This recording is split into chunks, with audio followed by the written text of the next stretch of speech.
We're in the middle of a complete upgrade of the roster at Ohio State. Going to talk more about it in this video with Letterman Row insider Matt Parker. The Buckeyes could be on the verge of landing the #1 QB in the 2024 class because it has been a wild ride at the QB position if you're an Ohio State fan over the last year. Remember, just a year ago at this time, Dylan Raiola was the #1 QB. He had just decommitted from Ohio State. Then after the season, they lose Kyle McCord to Syracuse, brought in Will Howard. Dylan Raiola ends up signing at Nebraska. Ohio State also signs Aaron Nolan. Can't forget about him. That's a big signing. But now they could be on the verge of adding Julian Sayin. We're going to break all that down. But first, Ohio State fans, do me a favor. Hit subscribe for me. Got this thing over 40K. We want you to be a part of it. Hit subscribe for me, please. All right. Bring on Matt Parker from Letterman Row. Now, Matt, we'll get to Julian Sayin in a second, but over the weekend, huge addition of Caleb Downs. He joined some other big additions like Seth McLaughlin, Quinshon Judkins, Will Howard. Matt, does this signify that the Buckeyes have figured out NIL? I mean, fans always want to know. And remember, a couple years ago, there was a lot of panic, like Ohio State's going to be left behind. But does this show that they can really compete with anyone when it comes to NIL? I mean, I think you'd have to be pretty head in the sand to say no. NIL is a big component to what Ohio State has been able to achieve in the transfer portal. And it's not just the lure of NIL opportunities in Columbus and, the 1870 Society Collective and the Foundation and Cohesion and all these different NIL collectives operating in Columbus. But it's the opportunities that, the Columbus market brings to these Ohio State Buckeyes. The opportunity to really utilize the name, image, and likeness and to profit off of being an Ohio State Buckeye is really at an all-time high right now at Ohio State. And that's why you're a good portion of the reason why you're seeing guys like Will Howard and Caleb Downs and, Seth McLaughlin and Quinshon Judkins pick Ohio State when they are in the transfer portal. Certainly NIL is a big component to the success Ohio State has had this offseason, but there's a lot to it other than just NIL for sure. All right, yeah. I mean, when I saw Quinshon Judkins go from Ole Miss, who Lane Kiffin known as the Portal King, to Ohio State, that was kind of my buy-in moment where I said, okay, Ohio State, they're in it to win it when it comes to NIL and the transfer portal. And now we're on the verge of looking at another huge addition. We're talking about Julian Sayin, the #1 QB in the 2024 class. I don't know, Matt, if we're talking about him as a transfer or we're talking about him as a flip. It's kind of hard to, what do you think? Do you think it should be determined that Julian Sayin should be counted towards the 2024 recruiting rankings or transfer rankings? I mean, me personally, the guy that just covers high school recruiting specifically, I would love the addition to count for the 2024 class, which just got an addition over the weekend as well. And I'm sure we'll get to that in just a second. But having the #1 quarterback and pretty top 5 player, I'm pretty sure, the last time I checked the On3 rankings, Julian Sayin would be a great addition to the 2024 class. But if it counts towards the transfer portal class, I don't think anyone in Columbus quite honestly, is really going to care where that addition comes. Should it come? Now, that's the thing, right, is nothing has happened yet, but we have seen quite a few RPMs get tossed into the system this morning. I've seen Letterman Row insiders Alex Gleitman and Spencer Holbrook have made predictions on the Buckeyes. I saw On3's Pete Nakos has made a prediction for the Buckeyes to land Julian Sayin. And should that happen, that is arguably the best quarterback room in the country. Yeah, and just me personally, we'll get an official ruling on this. I got to get an official ruling on this. But I think, and we're in a new day and age of college football, but if they don't compete in spring football, if they just make it, he barely enrolled. I mean, he did practice in some bowl practices with Alabama, but he barely enrolled. I say he counts toward the recruiting class. You guys let me know, comment section below. Should Julian Sayin count toward the recruiting class or the transfer class? Anyway, let's talk a little bit more about Sayin's recruitment. What was it like during his recruitment to Ohio State, during his high school recruitment, not the portal? Yeah, so you bring up Dylan Raiola, and that's really where this whole thing kind of starts. Dylan Raiola decommits from Ohio State December 17th, 2022.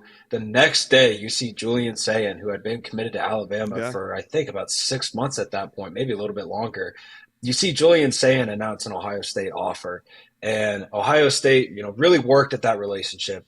They went out to Carlsbad, California to visit with Sayin and be with his high school program and things like that. But Sayin never took a visit to Ohio State in his recruitment.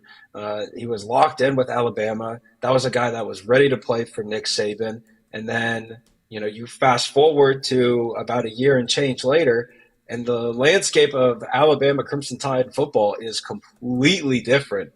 And now Sayin has an option to fall back on a program that had always wanted him.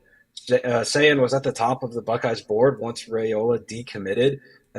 Once Sayin told Ohio State no during the recruiting process, it moved on to its next guy, which was Air Noland. And now Air Noland is in Columbus. He just finished his first week of winter workouts with Ohio State.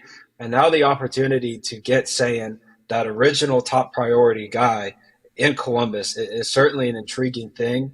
Conversations among the Ohio State staff have happened all throughout the weekend once it was learned that Julian Sayin was going to go in the transfer portal. And now we're sitting here, and this decision could come at any moment. There's not a whole lot of clarity on when or if a decision is going to be made today, tomorrow, but I would expect it to be soon if it is going to happen for Ohio State. Heard USC. Not really sure if any other teams really have been rumored to be tied to Julian Sayin. Is there even competition right now for the Buckeyes, or is it this kind of just a matter of time before it works itself out? I think it all just falls back on, do Ryan Day, Bill O'Brien, and Brian Hartline want to bring in another quarterback to a quarterback room that already has 4 scholarship guys? And it's really just a matter of, if Ohio State wants that to happen, then it will happen for Ohio State. Okay. What does this mean for Air Noland? And I know he's already enrolled. He's already on campus. And 5-10 years ago, there had been nothing he can say or do about it. But like I said, it's a new day and age of college football. What does this mean for Air Noland? I think it gives Air the opportunity to do the things that he says that he wants to do, which is compete.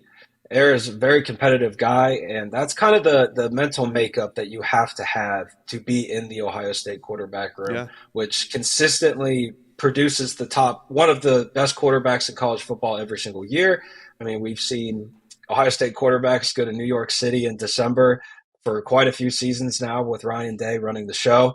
And Air has always been about competition. Never been intimidated with who's in the room, but you add in another 2024 guy with already guys ahead of him, that makes things interesting. And so we'll see. Now, granted, this is all on if Julian Sayin does decide to go to Ohio State. Right. Should that happen, that makes spring ball awfully interesting in Columbus. Heck yeah, it does. That'll be fun to watch. All right, let's before we let you get out of here, let's go back to the 2024 class again. Ohio State capitalized off the coaching change at Washington over the weekend. Top 300 defensive lineman Dominick Kirks commits. He's 6'5", 250. How did this one fall into Ohio State's lap? Why were they the pick after Washington? Yeah, Josh, this is a guy that Ohio State has always been watching. Dominick Kirks. I mean, he's a Cleveland guy, so he's in Ohio State's backyard. And Washington commit. I thought it was significant that he did not sign with the Huskies in December. That to me was a big telling point that Ohio State was interested, because you'll remember Ohio State only signed 2 defensive linemen in December with the 5-star edge rusher Edric Houston and then 3-star defensive tackle Eric Mensah, both of which are already on campus. So seeing Dominick Kirks not sign in December was kind of the tea leaf to follow. Okay, Ohio State is involved here. They are paying attention. Then you see the coaching change in Washington, the decommitment, and then an official visit was already on the schedule for Dominick Kirks and his family. He gets to Columbus, sits down with Ryan Day, Larry Johnson, Jim Knowles, and they really go over every single thing that they see happening for Kirks should he go to Ohio State. And then ultimately a week later, we see Dominick Kirks at 2 p.m. on Saturday announce that he's going to be a Buckeye. And it's a major win for Ohio State at a position of need. Ohio State projects him as a strong side defensive end, He could put on some weight, go to a 3-tech and play on the inside. But either way, once he signs his letter of intent in February and gets to campus in the summertime, it'll be another added depth piece for Ohio State on the defensive line, and it's a great addition for the Buckeyes. Just another big addition to this roster. Like I said at the top, a complete upgrade of this Ohio State roster. I can't imagine what caused this urgency for Ohio State recruiting this offseason, but Ryan Day is on it. I don't know what could have caused this to happen, but boy, they are really racking up some talent. Matt Parker from Letterman Row, thanks for dropping by the Inside Scoop. Thanks for having me, Josh. Always appreciate it.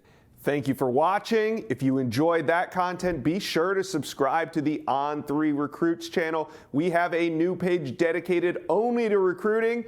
Go ahead and hit that subscribe button right now.